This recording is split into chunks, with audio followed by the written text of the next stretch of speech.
Welcome back to our study of the book of Revelation. Today we are in session 5 and in particular discussing chapters 6 and 7. When we get into chapter 6 and 7 and really beyond these, in reading the book of Revelation, we find that the visions get really quite bizarre. They get really strange and colorful. As you have already seen from the commentary, Revelation belongs to a genre, a literary type that is known as apocalyptic. Apocalyptic literature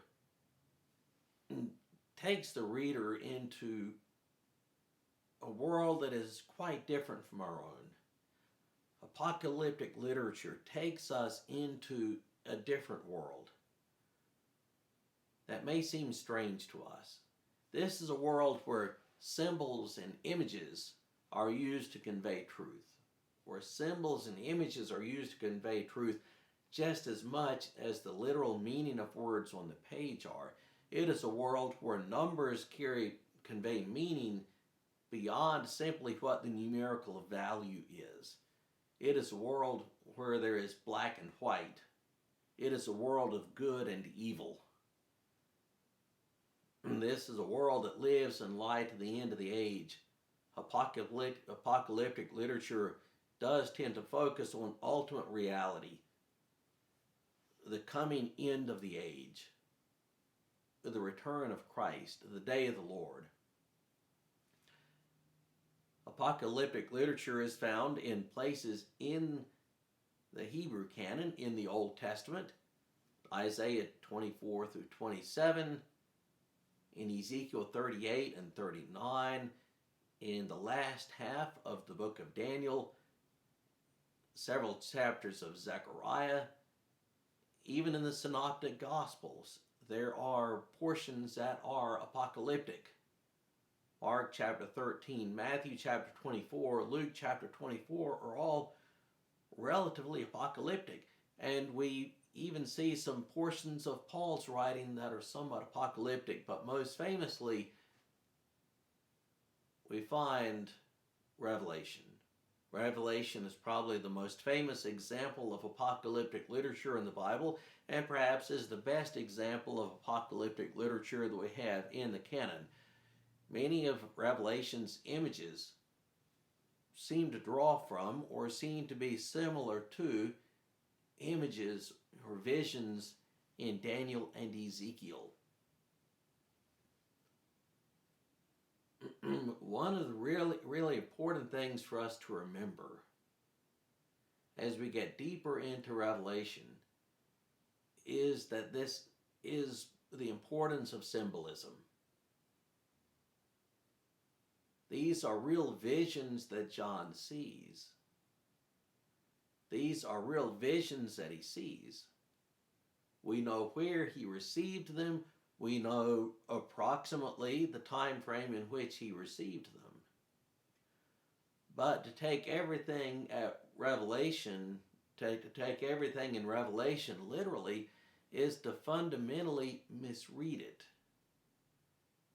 This is probably the biggest mistake that people, or one of the largest mistakes that people make in reading Revelation. There are many things in the Bible that we should take at face value. There are many things in the Bible that we should take literally. Revelation is not one of them. We are reading apocalyptic literature. And we are entering a world where images and numbers have meaning. Let me illustrate it this way. We actually use symbolic language all the time without even knowing it.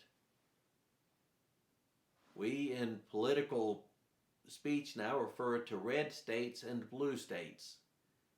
South Carolina is thought of as a red state. California is thought of as a blue state. Is California literally blue? No, of course not. Is South Carolina literally red? No. But both of those statements are true nonetheless. It is a true statement that South Carolina is a red state, California is a blue state. Though neither are literally that color, we use symbolic language to refer to people.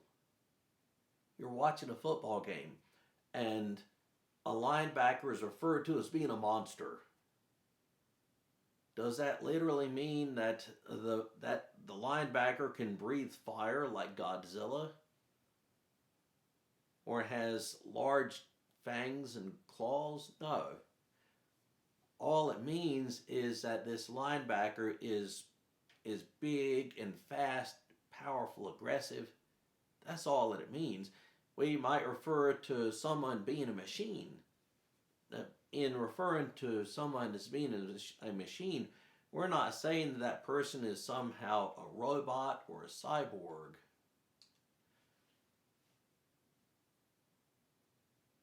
So likewise, when we encounter the pages of Revelation, we encounter dragons, serpents, beasts, locusts, and any number of other frightening images. And the key, when we encounter locusts and dragons and serpents and numerous other images, the key is always to consider what is implied, what is symbolized by a locust. What did a locust represent in that ancient world? What did a serpent represent in that ancient world? And some of the images that we encounter in the book of Revelation are actually identified for us. Lamps are identified as churches. In Revelation 1, lamps are identified as churches. The Lamb is clearly Jesus. And the term Lamb is the most common term used to refer to Jesus or the Son of God in the book of Revelation. The term Lamb is used over and over and over again. Horn. In the ancient world, the term horn symbolized power and strength. The right hand was the hand of authority. Eyes symbolized knowledge and vision. This is also an era in which numbers convey meaning. There are certain numbers that are particularly important, particularly symbolic. Among them are 3, 4, 6, 7, 10, 12. 3, for instance, is obviously a Trinitarian number. Anytime we see the number 3, we cannot help but think Trinity, Father, Son, Holy Spirit. When a term is mentioned 3 times, like holy, holy, holy, that is a way of stating the importance, of magnifying the importance of something. The number 4 refers to the natural order, as in the 4 winds of heaven, the 4 corners of the earth. The 4 points on compass. The number 7 is a perfect number. So 7 horns, if a horn implies strength and the number 7 is a perfect number, then 7 horns implies or teaches omnipotence. 7 eyes, likewise, is omniscience, all-seeing, all-knowing. The number 6, on the other hand, is 1 less than 7. It's an imperfect number. It's an incomplete number. 6, if you will, it's an evil number. The number 10 can refer to world rule, world governments. The number 12 is especially important because we think of the people of God, the 12 tribes of Israel, the 12 apostles. And so be on the lookout for the number 12 or for multiples of 12. And then we have 1,000. A number that is used pretty much always symbolically in the Bible.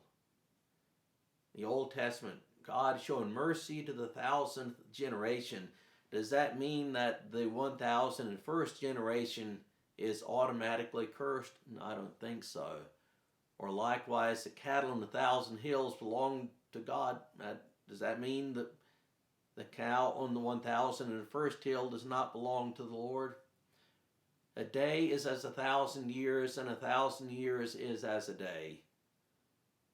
Or referring to the number of angels, thousands and thousands, 10,000 times 10,000. Again, the term thousand is almost always used symbolically.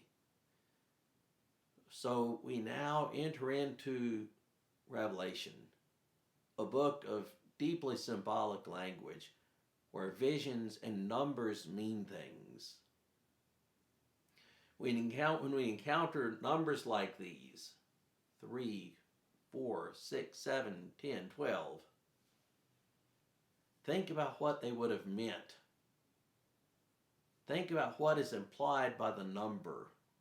What is implied by the number, and not just the literal number itself. Revelation probably was not so much a code that was written for us to decipher, like a secret military code, but rather let us approach it as if it's a type of literature to be understood, a type of literature to be interpreted. Enjoy your discussion and enjoy trying to interpret and understand this magnificent book.